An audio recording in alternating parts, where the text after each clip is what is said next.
climax of the ceremony has arrived, when the Archbishop gently sets this splendid emblem on the Queen's head.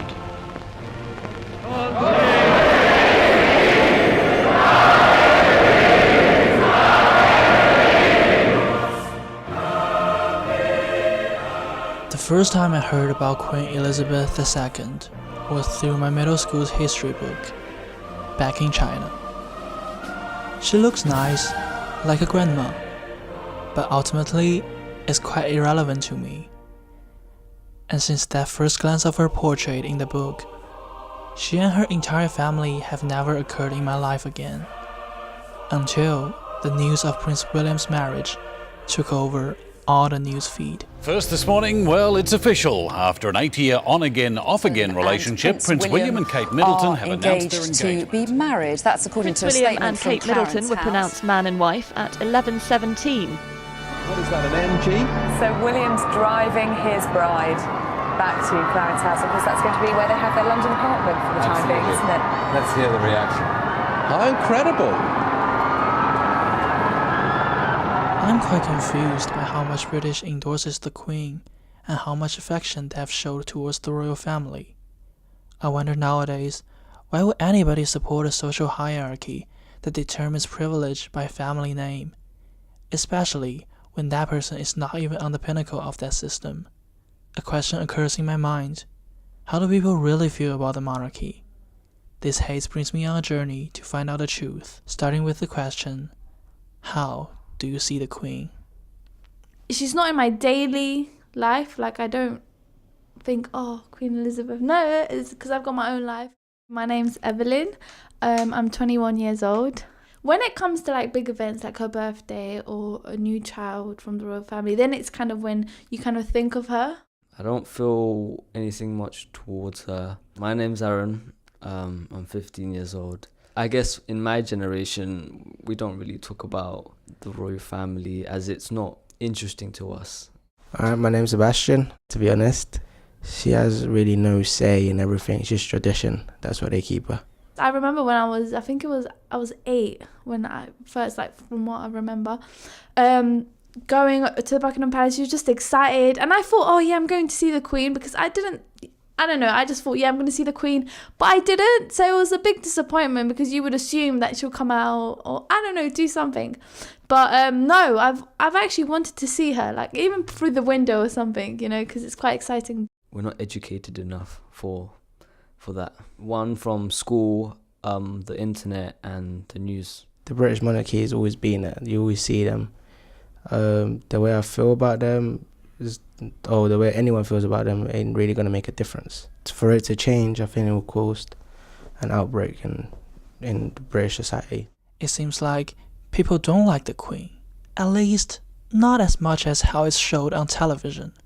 I went to University of London, and I hoped Professor Philip Murphy, who is a reputable scholar and the director of the Institute of Commonwealth Studies, can solve my confusion. I think people dislike the idea of the monarchy. Many people dislike the idea of the monarchy, that it represents the pinnacle of the British class system, it represents inequality, it represents privilege. You have to see this in the longest perspective. I mean, she's been queen for over 60 years, so she has just been part of the national life. And there have been times when the royal family have had crises of confidence. Going into the 60s and 70s, the monarchy was seen as a rather outdated institution. There was clearly a very difficult period in the 1990s, particularly when Princess Diana died in 1997.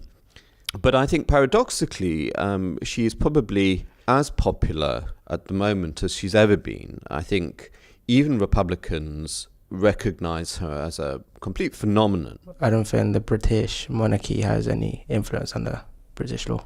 It does have a degree of political influence. You know, in recent years, the Guardian newspaper campaigned very hard for the release of letters written by Prince Charles to various ministers. He clearly uses his position to lobby government on a wide variety of issues. Anyone who believes in democracy should be worried about that. Not just that he does it, but that attempts are made to cloak that in secrecy. During my research, I found out British actually pays the Queen every year through a sovereign grant. How do they feel about this? So we have to pay the royal family. Oh, I don't think that's fair.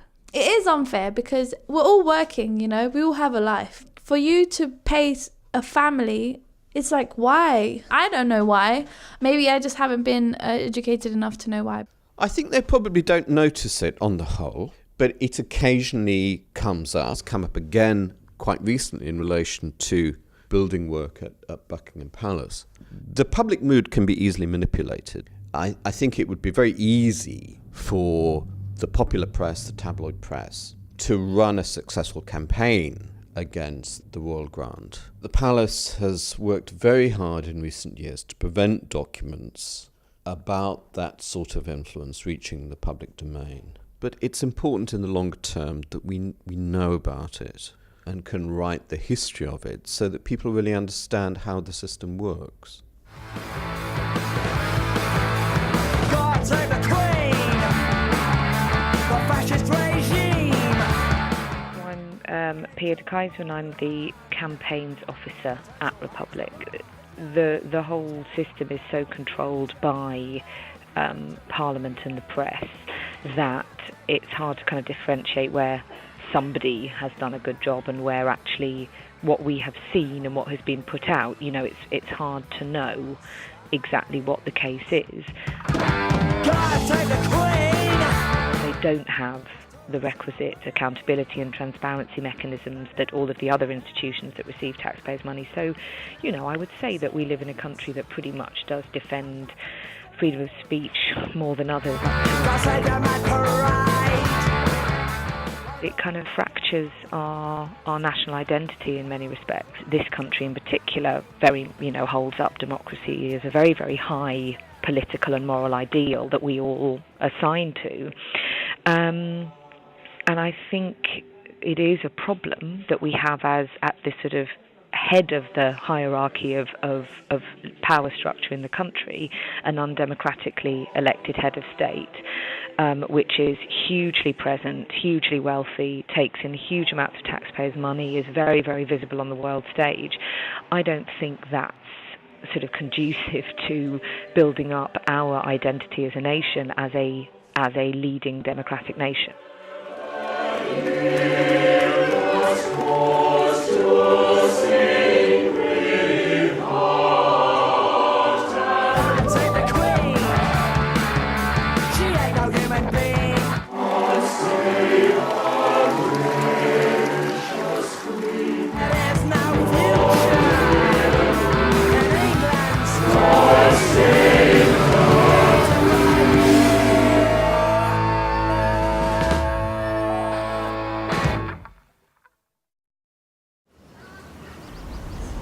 Okay, so right now I'm outside Buckingham Palace. I'm about to do some brief interviews with tourists here and see how they see the Queen and how they think about monarchy. Let's find out. What I think about the Queen, I think that's okay, that she's a good people, a good Queen. I think she's a very capable politician. I only know that she always has a grumpy face. So yeah. I feel like she's a living treasure, a living British treasure. I don't support the monarchy. I like the republic. Yeah, we are from Holland, of course, and we have a monarchy as well. But I think at this time, in this age, monarchy is a little bit outdated. So I think we have it in Sweden, and I think it's cool because you have a few people like representing the country in not a non-political way. We should see things from a utilitarian point of view. If the mechanism works fine, just let it be. I wouldn't want to live in a country that had a monarchy just because I just feel like at this point it's kind of just ceremonial, so what is the purpose of it? I mean, I'll let the Brits do what they want to do, but I probably wouldn't want to. I just feel like it's not a waste of taxpayer money, but kind of, well, yeah, kind of. I don't even know what to say about our system. I am a Mexican-American, born and raised in the U.S. Like, it obviously has some faults as well, because how Trump is now president. I think that's definitely going to impact what people think about us and our system. I still think Democratic is better, mainly because like more people can get into it. It's still a possibility. That's what, America is all about. The whole American dream. I think the advantage of the British system, you can see very clearly, is that we have a parliamentary system. It doesn't lend itself to the sort of dynastic politics that you've seen in the United States recently, with power passing between the Bush family, nearly passing between the Clinton family.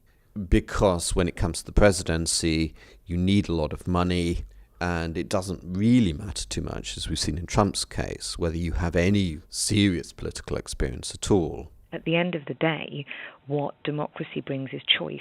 It doesn't guarantee perfection. It doesn't guarantee the right, quote-unquote, person. I mean, whatever that means. Whatever anybody thinks of Donald Trump, the way that the American system works elected him into office.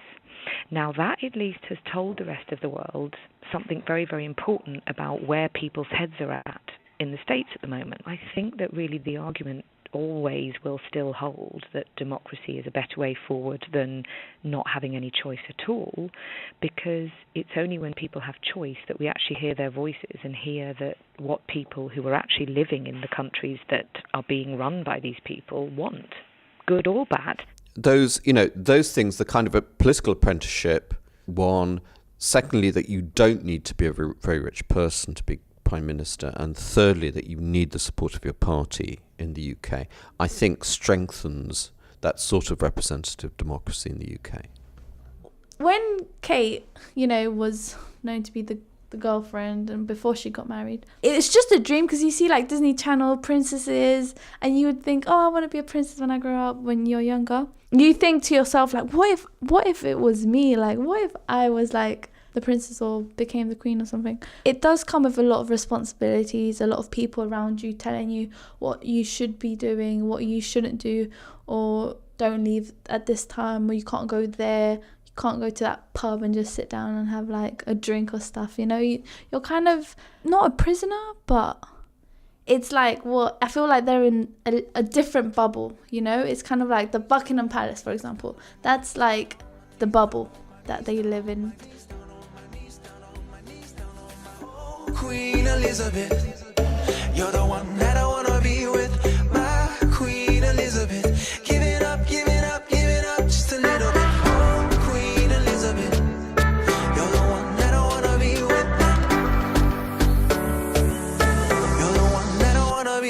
Now